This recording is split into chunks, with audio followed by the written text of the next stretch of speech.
6월 9일 수요일 시편 9편 1절로 10절까지 말씀입니다. 내가 전심으로 여호와께 감사하며 주의 모든 기이한 일들을 전하리이다. 내가 주를 기뻐하고 즐거워하며 지존하신 주의 이름을 찬송하리니 내 원수들이 물러갈 때에 주 앞에서 넘어져 망함이니이다. 주께서 나의 의와 송사를 변호하셨으며 보좌에 앉으사 의롭게 심판하셨나이다. 이방 나라들을 책망하시고 악인을 멸하시며 그들의 이름을 영원히 지우셨나이다. 원수가 끊어져 영원히 멸망하였사오니 주께서 무너뜨린 성읍들을 기억할 수 없나이다. 여호와께서 영원히 앉으시며 심판을 위하여 보좌를 준비하셨도다. 공의로 세계를 심판하시며 정직으로 만민에게 판결을 내리시리로다. 여호와는 압제를 당하는 자의 요새이시요 환난 때의 요새이시로다.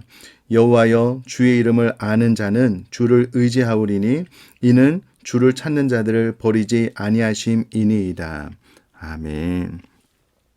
시편 9편 표제에 다윗의 시라고 나와 있으므로 시편 9편도 다윗이 지은 시라는 것을 알 수가 있고요. 인도자를 따라 뭇랍벤에 맞춘 노래라고 표제에 나와 있는데 이 뭇랍벤은 시편 전체를 통하여 단 한 차례에 나옵니다.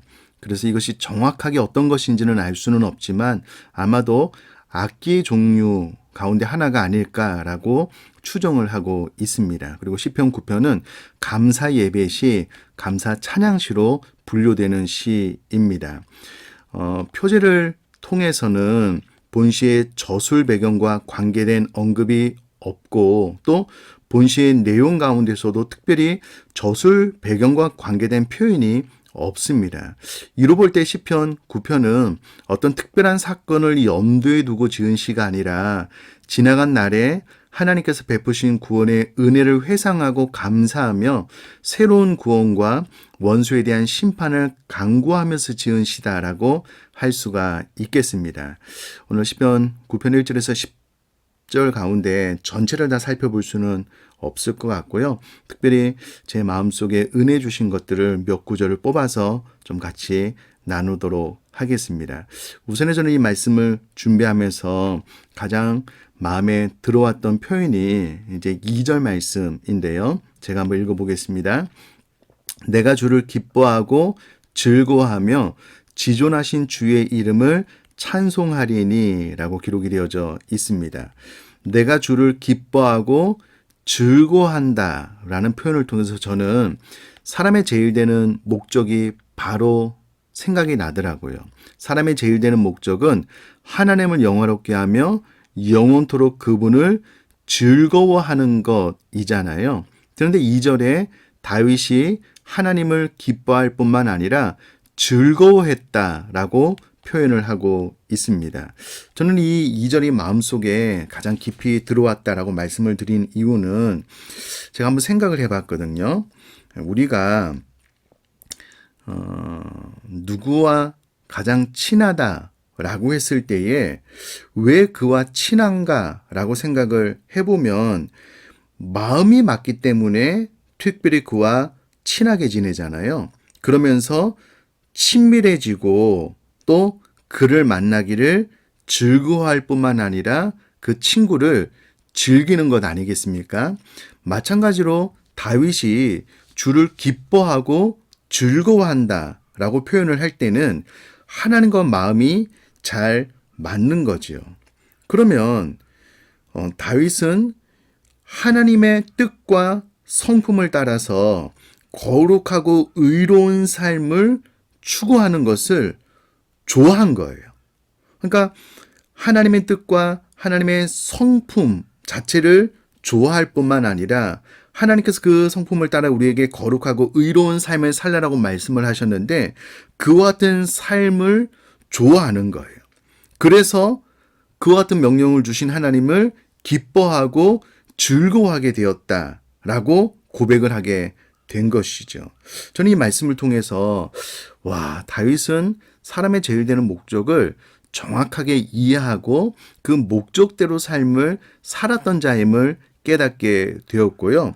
다윗은 정말 마음속 깊이 하나님의 뜻과 성품을 기뻐하고 즐거워하였으므로 2절에 내가 주를 기뻐하고 즐거워했다라고 고백하는 것을 알 수가 있습니다. 저는 이 말씀을 통해서 다시금 제 마음속에 내가 하나님을 영화롭게 하며 영원토록 그분을 즐거워하는 것, 사람의 제일 되는 목적 자체를 내가 기뻐해야 되겠구나, 즐거워해야 되겠구나, 이것을 더 행복하게 경험해야 되겠구나라는 것을 생각하면서 기도하게 되었고요. 저도 이 말씀을 통하여 하나님 자신을 또 하나님의 뜻과 성품을 따라 거룩하고 의로운 삶을 살라고 하신 그 명령을 내가 기쁨과 즐거움으로 추구하는 삶 되기를 기도하게 되었습니다. 이와 같은 은혜가 저와 우리 사랑하는 성도님들에게 임할 수 있기를 주님의 이름으로 축복합니다.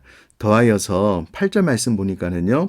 공의로 세계를 심판하시며 정직으로 만민에게 판결을 내리시리로다라고 고백을 함으로써 이것을 다윗이 경험했다. 경험에서 우러나온 고백을 하고 있는데 저는 이 말씀을 통해서 이 고백이 얼마나 중요한 고백인가라는 것을 생각하게 되었습니다. 왜냐하면 오늘날 이 땅을 살아갈 때에 하나님의 공의가 실현되지 않는다. 그래서 이 땅은 공평이 이루어지지 않는다. 너무 불공평한 세상이다. 그러므로 공의도 정직도 없는 세상이다. 라고 생각되는 순간 마음이 힘들어지는 거죠.